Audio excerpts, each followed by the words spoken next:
Assalamu alaikum. It's good to be back again in class. We're going to be doing the second half of Francis Bacon's essay of marriage and single life. Before we go on to what we're going to do today, let me quickly go over some of the points that we did in the last class. If you remember, Bacon starts off with this very famous quote, "He that hath wife and children hath given hostages to fortune." And I explained to you how Bacon looks at it and how Bacon gives different explanations for the ideas that are prevalent in the minds of men. And he tells you in many different ways how people consider that having a wife and children is a great hindrance to any great work that you may have planned for. Let me quickly run through the slides that we did the last time. And in these slides, I explained that Francis Bacon's philosophy of life is governed by the conditions in which he lived and the age to which he belonged, and that is the Renaissance age.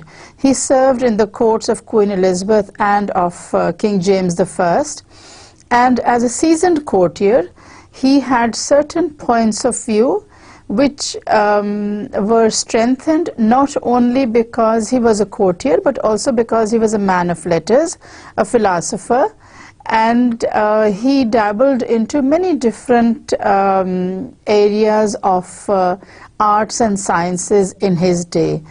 Being basically a Renaissance man, most of his points of view are concerned with how they apply to men of his age rather than women.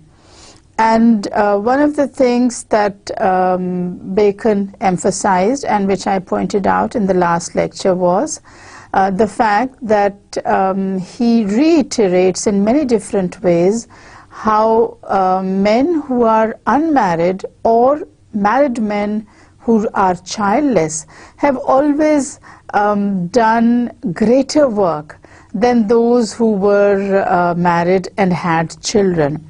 And this philosophy that he has evolved is based on his experience and the reading that he did in order to gain knowledge of all the different areas of life. So he says unmarried men are best friends, best masters, best servants, but not always best subjects. And the reason he gives for this is that a man who is unmarried, who is single, finds it easier to run away than a man who has a wife and children, because when you're planning to run away, it's easier if you plan for one person rather than for 6 or 7. And then he goes on to say that single men or married men with no children are always good as churchmen or as priests, because one of the pillars of Christianity is charity, and when a single man gives charity, he will be able to give more than a married man with children. And the example that Bacon quotes is that of a swimming pool, and he says that if a man is married and has children, his life is like a pool, and he must feed the wife and children before he can think of feeding poor people around him. So let's take up from this point of view, and the slide that we are dealing with right now is the one that concerns Bacon's views on unmarried men being best friends, best masters, and best servants, though not always best subjects. And he goes on to explain that a single man, if he wants to run away, there is not there are not so many reasons for him to stay in that place. He can just pack his bags and leave. And the example that he gives is that of fugitives, and he says that the majority of fugitives are single men, or if they're married, they do not have children. And then he goes on to say that as far as judges and magistrates are concerned, it does not make much difference whether they are married or have children or not, because it is indifferent for judges and magistrates. For if they be facile and corrupt, you shall have a servant 5 times worse than a wife. So the point of view that he is giving is that wives in certain areas, they have a tendency to make demands upon the men. And if you're talking about judges and magistrates, it does not make any difference whether they're married or unmarried, because judges and magistrates in any case have to be men who are incorruptible. They cannot be tempted by money or by the offer of a higher office. They are already in a position where they are more or less in charge of men's honor, men's lives and death. And as such, it does not make any difference whether a judge or a magistrate is married, unmarried, has children, or is childless. Now, when he comes to soldiers, he says that as far as the army is concerned, generals commonly in their hortatives put men in mind of their wives and children, and I think the despising of marriage amongst the Turks maketh the vulgar soldier more base. So what he's talking about here is the influence that women and children have on soldiers, and particularly soldiers of high rank. He talks about generals, and he says that having a general who makes you work is not very different from having a wife and children. And most soldiers, when they are confronted with a boss or a general or a commanding officer who is very hard and who is very demanding, it makes them think of the wife and children. It makes them think that their professional life is not very different from their domestic life, in the sense that the kind of demands that the wife and children make on the soldier, these demands are reproduced, they are replicated by the officer commanding or the general. Then he gives a slightly different idea, and this is about the Turks and the Arabs. And he says that perhaps the reason why Turkish soldiers do not marry is because they don't want to have too many demands being made on themselves. Now let me explain this a little further. When you say that a wife and children make demands on a soldier, the situation that Bacon is outlining here is that of a soldier who is in a low rank, and as such has a whole chain of command above him. Now, a soldier has to please his officer commanding. He has to do what he's ordered. There are no two ways about it. He has to do whatever he's commanded. He doesn't have his own opinion. He cannot object, he cannot refuse to do the bidding of his seniors. So the fact that Turks as soldiers are considered base, vulgar, uncivilized by Bacon gives you the idea that a wife and children are actually good things. You know, they keep you disciplined. They give you the sense that there is something more to an individual than the self. Now, for a soldier to be unmarried is to think that I am the only one who matters. I am the only one who is of importance. And therefore, I shall do what I please.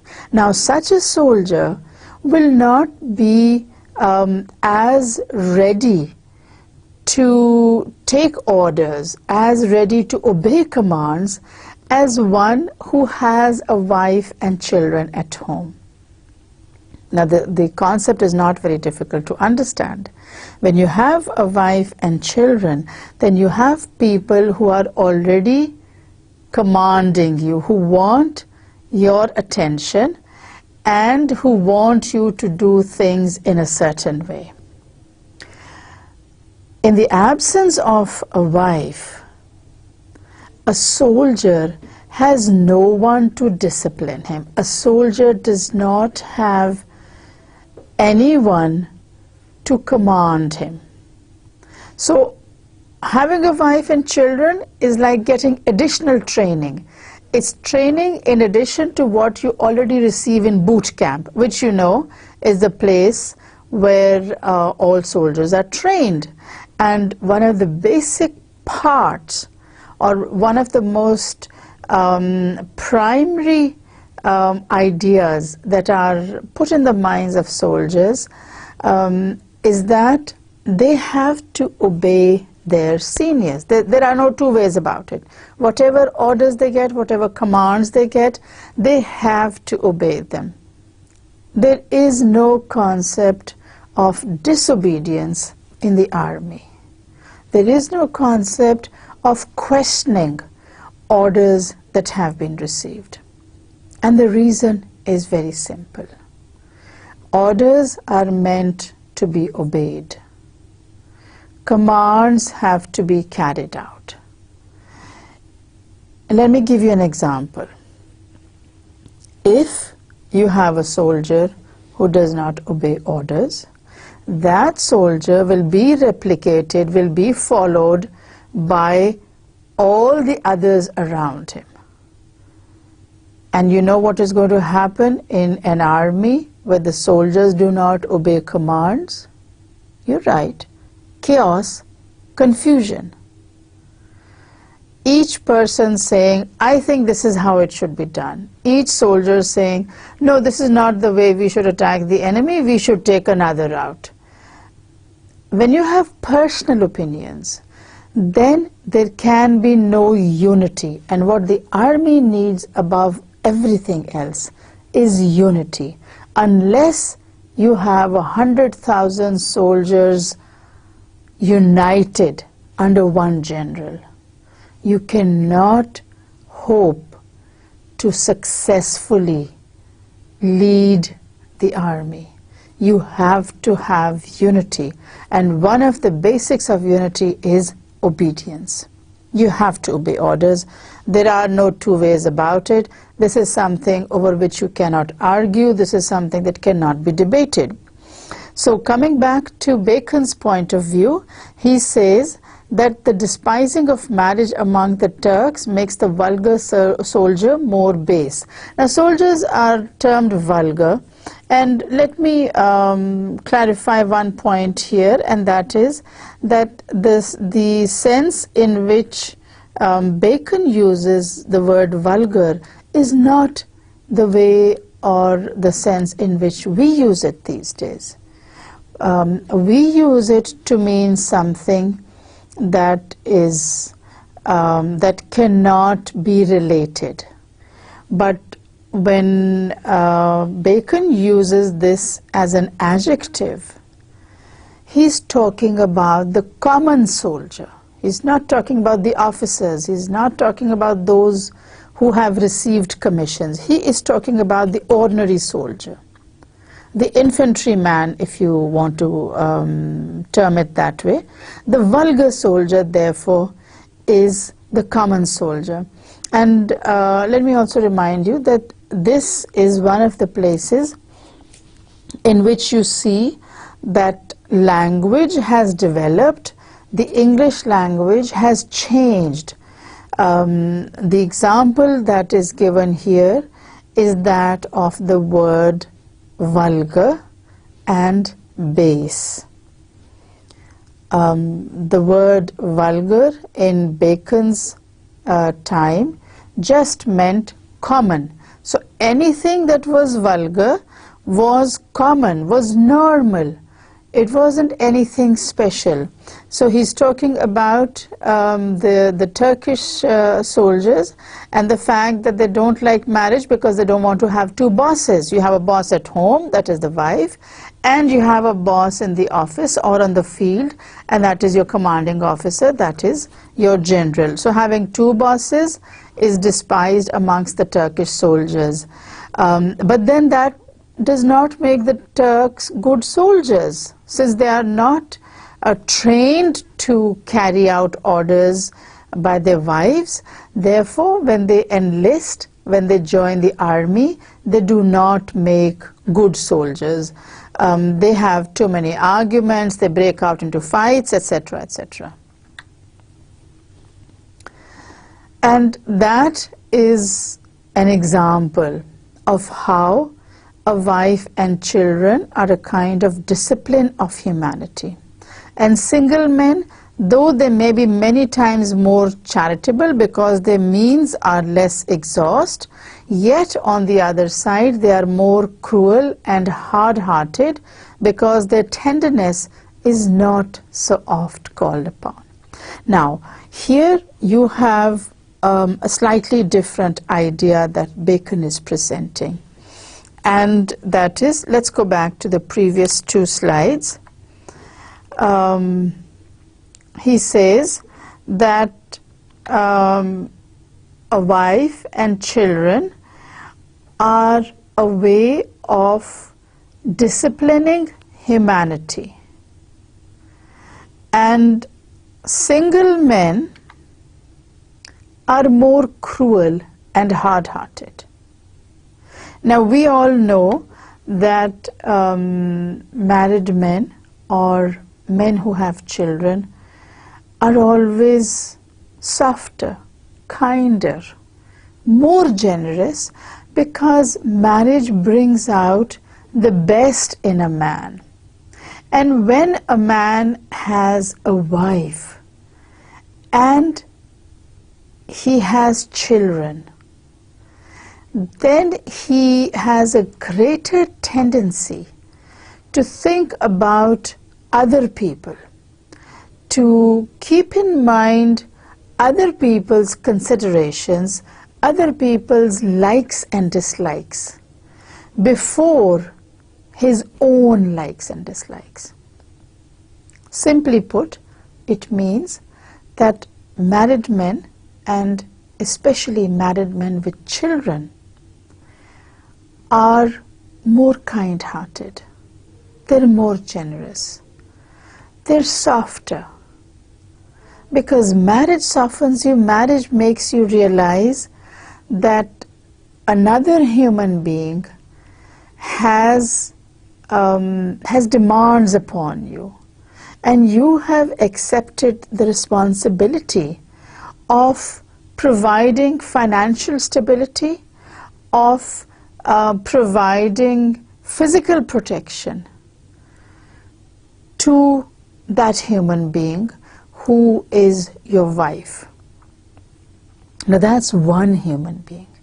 When you have children, when you bring into the world other lives, then your responsibilities increase. And it's not just your responsibilities. Your duties increase with your responsibilities. You have a sense of accomplishment. And because they are your children, you claim ownership. I'm not saying that they are possessions, because they are human beings. They are not lifeless objects. They are human beings, but there is a sense of ownership.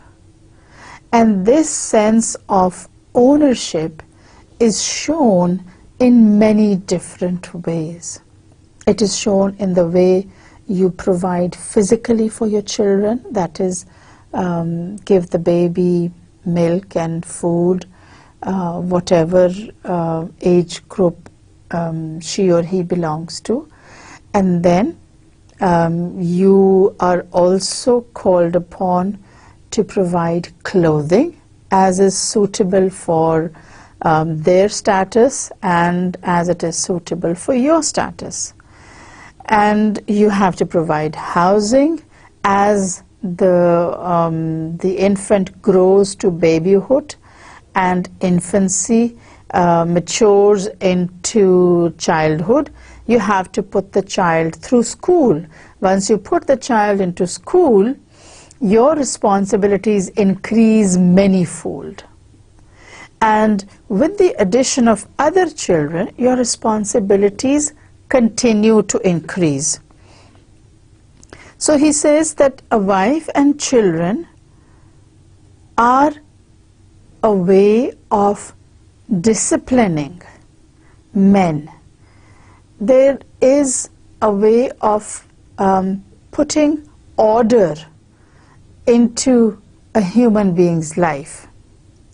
And although some people think that single men are more charitable, yet because they do not have a wife and children, there is a greater tendency to be hard-hearted, to be cruel. And here Bacon says that these hard-hearted men are good as inquisitors. And let me remind you again that Bacon, belonging to the Renaissance age, belonged to a period which followed a very bloody period in Europe, and it was during this period, that is the reign of Queen Mary I in England and Philip II in Spain, there was a massive crackdown on Protestants and Anglicans. If you remember your history of English literature, you will have studied that during the reign of King Henry VIII of England, the church split into two, and from being Roman Catholics, you have the Church of England coming up. And people who believed in the Church of England and who were known as Anglicans did not accept the supremacy of the Pope. And because Mary I happened to be a Roman Catholic herself, her reign, following that of her brothers and her fathers, was a time in which there was a crackdown on people who were not adherents to the Roman Catholic Church. And the Spanish Inquisition is a period that is notorious in European history, because all kinds of people were tortured to death, and those who did live had mangled bodies, had broken up bodies, because the inquisitors would think up different ways to torture human beings and to make them recant from their religious beliefs. The aim was to bring them back into the fold of Roman Catholicism. So when Bacon makes a reference to single men being hard-hearted, he is making a reference to the Spanish Inquisition, to the fact that Mary I, although she did get married, she had no children. So you see how it comes back to that, because she had no children, she was hard-hearted. And the same was true of Philip II. He was hard-hearted because he had only himself to think about.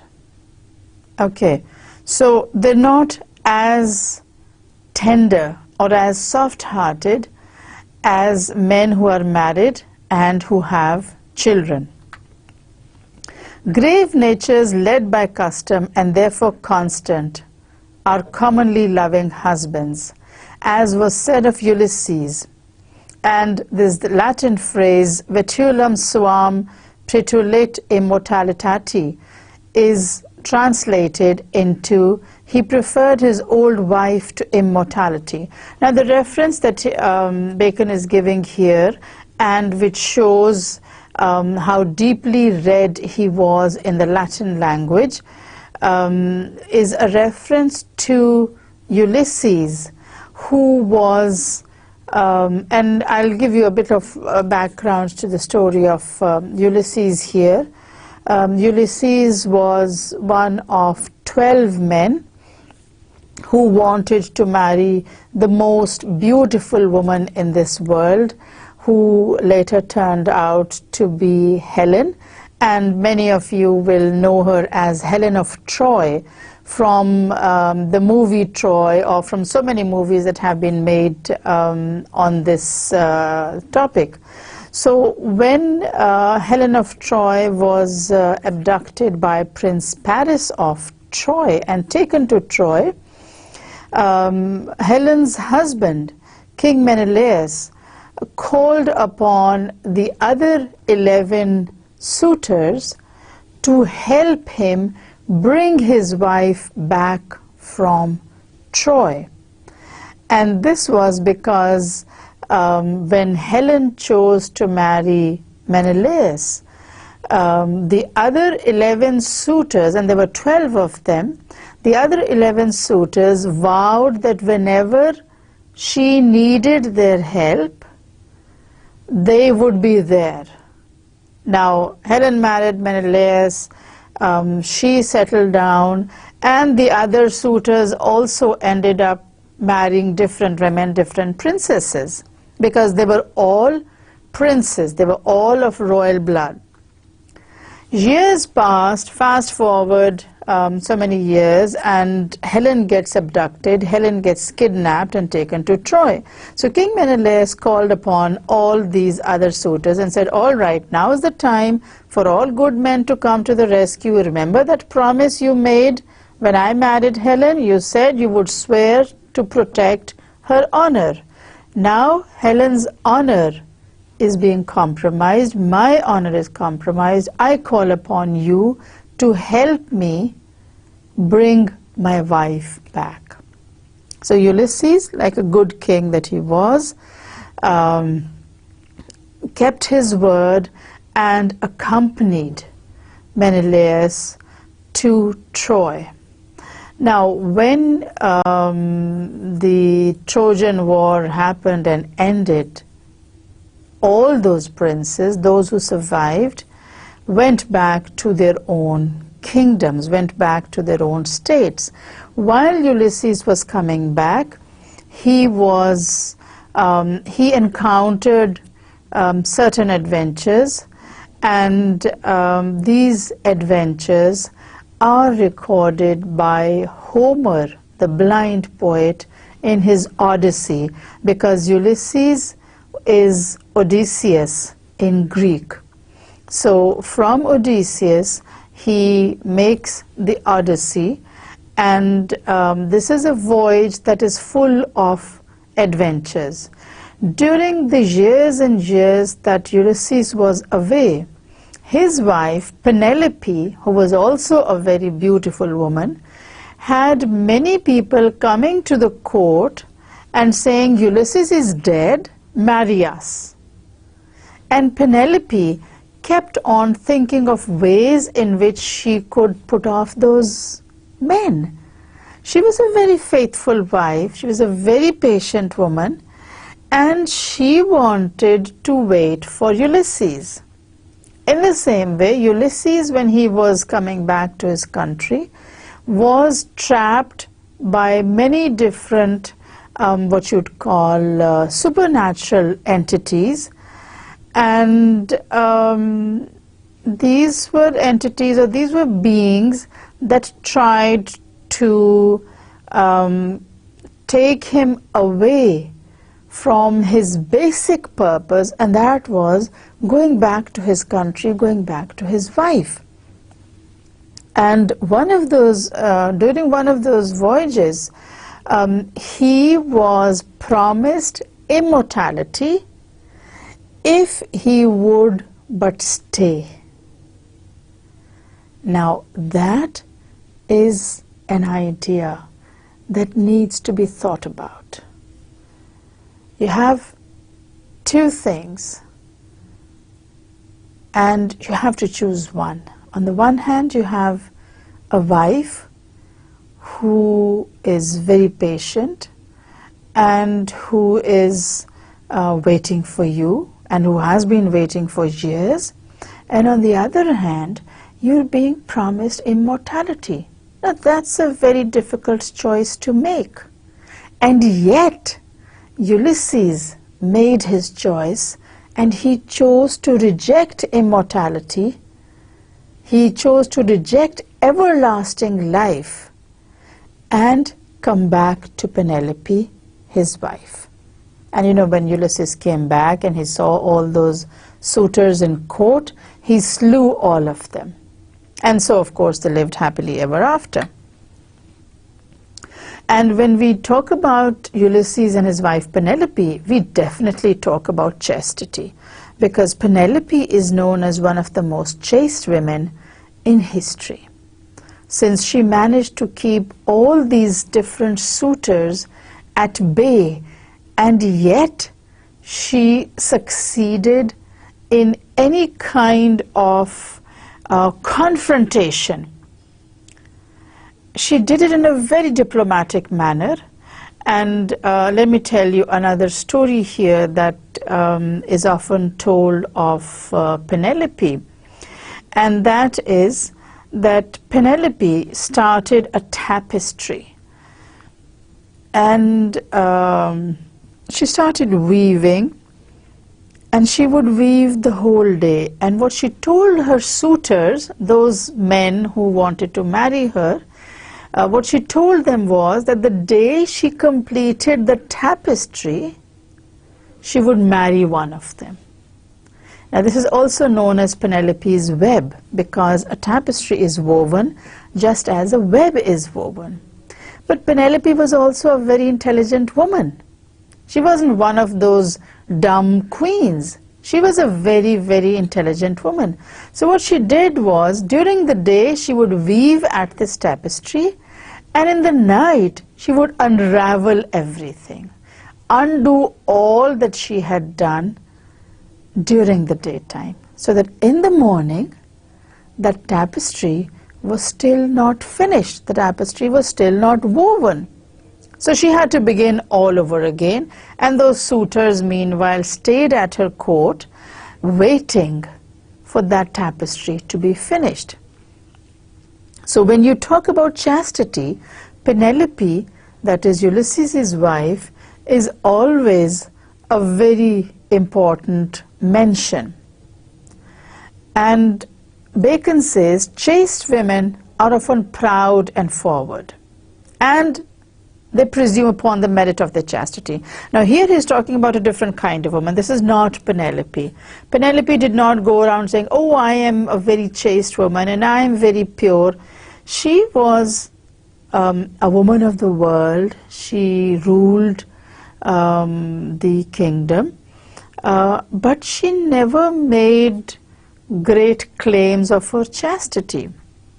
So Bacon's idea is that women who are chaste are often proud of their chastity. Now, the two things do not seem to go together, because with chastity, you have a certain humility that is inculcated in your personality. But the chaste women that Bacon is talking about are those who are not only chaste, but who want to be known as being pure. So they are proud and forward. It is one of the best bonds, both of chastity and obedience, in the wife. And here again you have a reference to Penelope, who was not only obedient in that she waited for years for her husband, but she was also chaste. So according to Bacon, these two characteristics, chastity and obedience, are two of the primary virtues of a wife.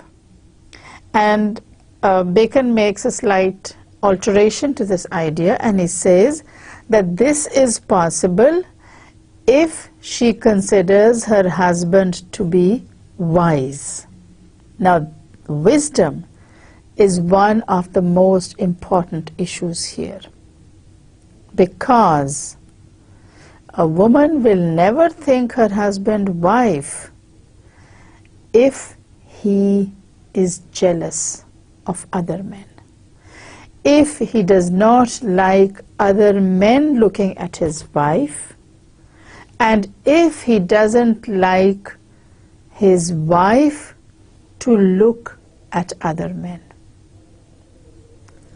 Jealous men are very dangerous. They're not only dangerous, they are also unpredictable. So according to Bacon, jealousy will undermine wisdom. If a man is wise, he will not be jealous. In other words, a wise man will trust his wife, will believe in his wife. And such a man will always find his wife to be obedient and chaste. And these are two of the primary virtues in a wife. And now that we're on the subject of wives, we have some ideas which might be considered revolutionary, but let me explain how they become very realistic when Bacon puts them and he brings them to our attention. So he says, wives are young men's mistresses, companions for middle age, and old men's nurses. Let's take this bit and discuss this before we go on to what Bacon says about the time to get married.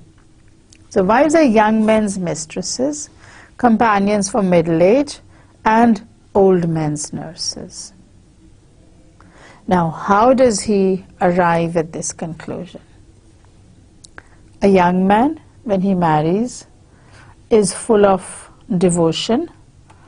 He has certain physical desires that have to be satisfied, and for that he needs a woman whom he can call his own. So he gets married, and he takes care of all the woman's demands. Everything that she needs, all her needs and desires, are fulfilled by the husband.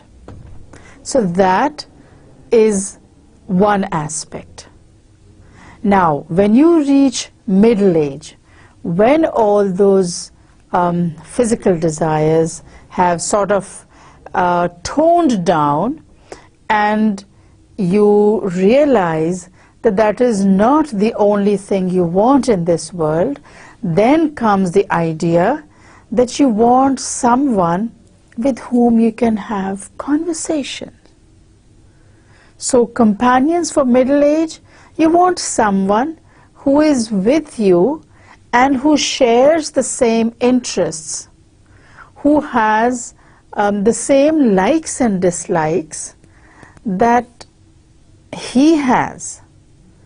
So Bacon, when he says that wives are companions for middle age, he's talking about a gradual shift in the role of the wife. And the shift in the role of the wife takes place with not only age, but with the passage of time. When you first get married, you're very enthusiastic, you're very keen, you count the days that you have been married. And then time goes on and you count the months that have been married. And then you realize that you have spent years together. And so you start counting the years that you have spent together. And that is the time when you attain maturity. That is the time when a man realizes that his physical desires are not the only ones that have to be fulfilled. He has a mind also. He thinks. He not only feels, and mind you, youth is emotional. Youth is the period at which your emotions, your feelings are strongest. Middle age is the time when you start to think and plan. And so for your middle age, you need companionship. You need someone you can discuss things with, and someone with whom you can plan your old age, which, believe me, does not take long in coming. Age moves fast. Time moves fast. It's like you put the clock on fast forward, and before you know it, you are an old man. And what does an old man need? Not someone who can fulfill his physical desires, not someone who can provide him companionship. A little of that maybe, but most of all, someone who can take care of him. So, old men's nurses. Age brings disease. Age brings physical and mental weakness. Your tissues start to break down. Your bones are not as strong as they were in your youth. Your mind is not as sharp as it was in youth. So there is a gradual breaking down of all the systems, mental as well as physical. And that is the time when you need someone to take care of you. That is the time when you need a nurse. You don't want a beautiful woman. You don't want one whose mind is sharp and with whom you can have discussions and arguments. You want someone who will give you your food, your medicines on time, someone who will make sure that you have a comfortable place to sleep in, someone, in fact, who will look after your comfort and your health. So wives are young men's mistresses, companions for middle age, and old men's nurses. Now you realize how true Bacon's ideas are. And those of you who are young, and most of my students are young, you may not realize this now, but this is something that is going to hit you in, let's say, 20 years' time. That is when you will realize how true I was when I told you that Bacon's wisdom is not the wisdom of an empty mind. It's not something that he's taken out of the blue. This is wisdom that he spent years in gathering. Each word is like a pearl that has been stitched on to a beautiful dress.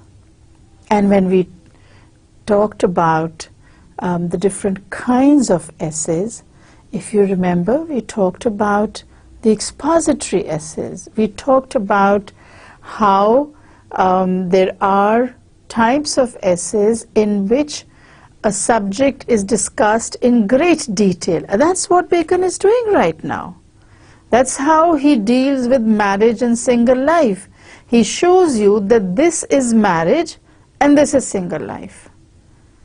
And then he leaves it to you to form an opinion. So he's exposing both aspects, that of married life and that of single life.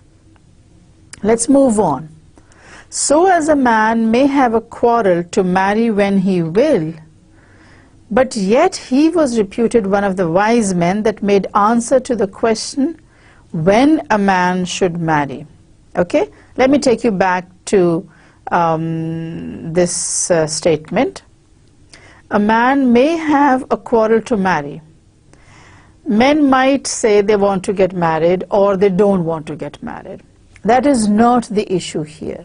What Bacon considers most important is that the man who decided when a man should marry was the most wise. And see how Bacon phrases it now.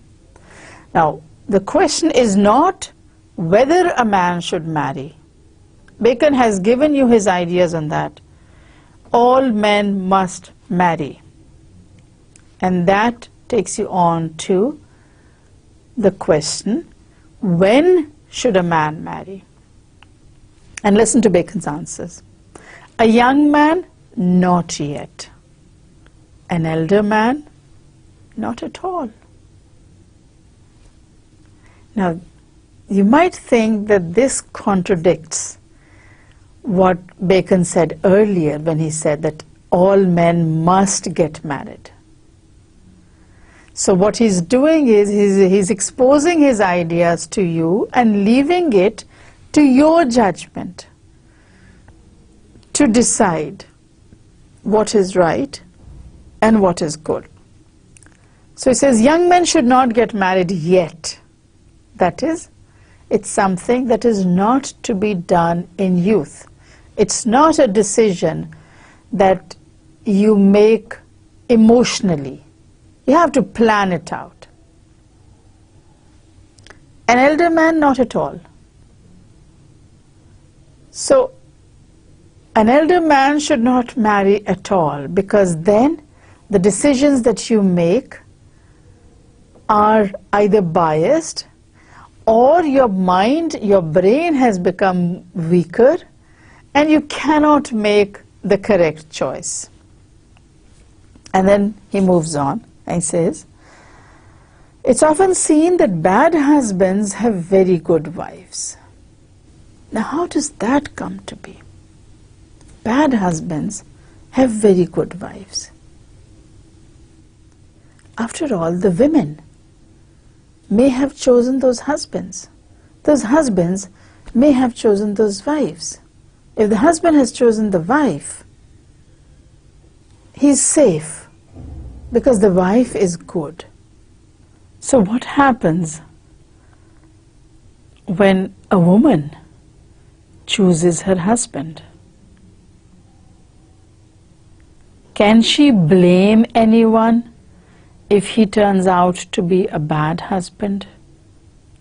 Does she want to blame anyone if her husband turns out to be bad? Now that's something that you need to think about.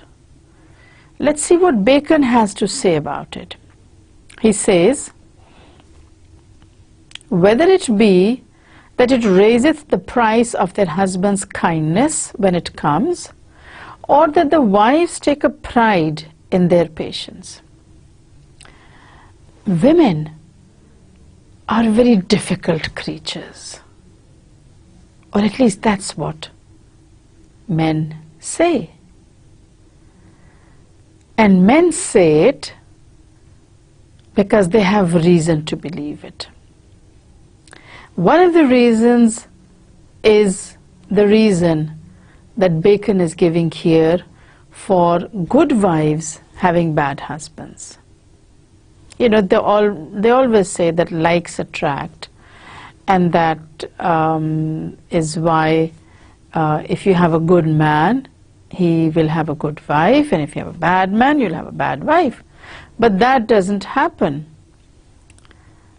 Science says that opposites attract. If you have studied a little basic physics, you will know that the negative pole in the magnet will attract the positive pole. The plus will attract the minus. If both magnets have like poles, they will repel each other. You cannot combine two magnets if the same poles are on the both sides. And you know the concept of a magnet is that it has a north pole and a south pole. So you have two magnets. Let's say these are two magnets. And this is the north pole, this is the south pole. This is the north pole, this is the south pole. If I move these two magnets like so, they will repel each other. They will not move towards each other. But if I make it like this, the magnets will join. The magnets will attract. So that's the kind of concept that Bacon is giving here. Now mind you, Bacon was writing in the 16th and 17th centuries. And see how current his ideas are, that likes repel and opposites attract. So he says there are two reasons. One is that opposites attract and that wives take a pride in their patients. Some women, sadomasochistic, those who like to torture themselves, seem to take a pride in the fact that they have bad husbands. And so they're like martyrs, you know, they make martyrs out of themselves. Oh, my husband is so bad, you know, he comes home so late at night, he beats me up, he doesn't give me money. Why would a woman say all these things? Because it makes her look good. If I go and say these things, it makes me look good. So I take pride in being patient. I'm suffering, but I suffer with patience, with a very sweet smile. Yes, he tortures me, he beats me up, he doesn't give me money. See what a saint I am. And that is what Bacon is trying to say, that women who put up with bad husbands do it either because it makes them look good, it makes them look like saints. If you have a bad husband, he's a devil. But the woman who puts up with that bad husband is a saint, is a martyr. So the whole world says, "Hi, bichari, she's so sweet, she's so patient. And look at that devil. Look at how he beats her up. Look at how he treats her." So she gets all the praise, she gets all the appreciation, and he gets the dislike, the wrath of the entire community.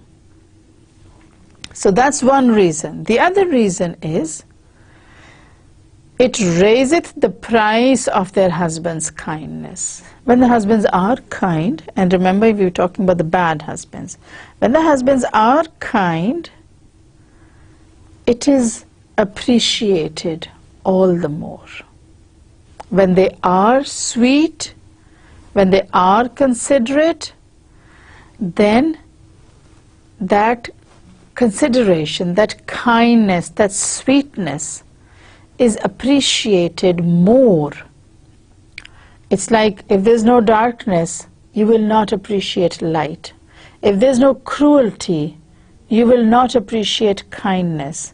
So this cruel man, this person who is a bad husband, when he is sweet, it's like the light shining forth. The period when he's a bad husband is the period that is the period of darkness. And when he is sweet and kind and considerate, then there's a light that shines through. And this light is appreciated because of the darkness that precedes it. And then another idea is, if the bad husbands were of their own choosing and against their friend's consent, then the wife will put up with the bad husband. Now let's see how this works out. You have a woman who receives a proposal of marriage and who talks to her friends, her family, and they all say, don't marry him. You know, he's a cruel, he's a womanizer, he's a drunkard, he's a criminal. And the woman says, yes, he's a bad man, but I shall reform him. I shall make him into a good man. And so, against the advice of all friends, against the advice of all family members, she goes and marries him. She not only goes and marries him, she tries to reform him. But he does not change. He does not reform. He stays bad. He stays a criminal. He stays a womanizer. He stays a drunkard. He stays an evil person. He stays a cruel person. So what is to be done? Admit defeat and back out of that relationship? No. It's a big fat no, because you will not accept defeat. Backing out of that relationship would mean that you are accepting defeat, that you are acknowledging that your friends, your family members were correct, were right, and you were wrong. But that's not on. That is not how things work out. You do not accept defeat. And so you continue with that relationship. And so you continue to suffer. You can continue to be beaten up. And that is what these marriages look like. A bad husband, a good wife. The good wife suffers, continues to suffer, will not tell anyone that he is bad, but will go around saying that he has reformed and that, you know, he's such a sweet man and he's so thoughtful and he's so appreciative, because it's a matter of her own ego. She cannot admit that she was wrong. So she goes around spreading false images of her husband, the only reason being that she will not admit that she was wrong. Because her friends warned her, so she had to do it. Because her family said, don't marry the guy, she had to do it. And so she continues in that marriage, which is not working out, but which she cannot back out of, because she has an ego that is about this big, and this ego will not allow her to admit that she was in the wrong. To recap what we've done today, we started off by talking about marriages and the kinds of husbands there are, and then Bacon took us slowly and gradually to the pros and cons of getting married and having children. He defined marriage, and then he went on to categorize married men. And mind you, he's only talking about the man's side of the argument, because not only is he a man, but he lived in a time when the world was really a man's world. And as such, he's only giving the point of view of men and how it benefits them to get married. And he gives different examples, and he says that married men are kinder, they're more considerate, they're better human beings because marriage disciplines men. And then he gives different ways in which they are disciplined. And he gives you this very interesting example when he says that there are some people who do not want to get married because they're the kind of men who would consider discipline to be cruelty. If you go back to that slide where he talks about girdles and garters being bonds and shackles. He's comparing marriage to clothes, to articles of clothing, and he says that men who are disciplined are better human beings. They're kinder, they have a more responsible attitude towards humanity. But some people just do not want to get married because they don't want to lose their liberty. They're so fond of their freedom that they are not willing to compromise that, and they consider that marriage is going to do away with that freedom altogether. So they think upon marriage and parenthood as being a kind of prison in which they will be put, and they don't want to go into that prison, so they don't get married. And Bacon says that that is not the kind of attitude that should be taken. Now this essay, being an expository essay, is a very good example of how Bacon not only exposes this entire issue of marriage and parenthood, but he also argues for the pros and cons of married life as well as that of bachelorhood. So what he's doing is not only exposing the entire topic, but he's also providing arguments in favor and against both ways of life, marriage as well as single lives. And he goes on to conclude on a very interesting note, and that is that it is very frequently seen that bad husbands have good wives. And then he says there are reasons why this happens. And the reason that he concludes with is that these are husbands that the wives have chosen themselves, and because it is their own choice and because their ego is involved here, they will never admit that they have made a wrong choice. Now, I think that that is enough of that subject, and next time when we meet, we'll be talking about a different area altogether, and you'll be able to see how Bacon is able to write on different topics which are of interest to different people, and he does it with equal dexterity, equal conciseness of style. So thank you very much for being very patient, and Allah Hafiz for now.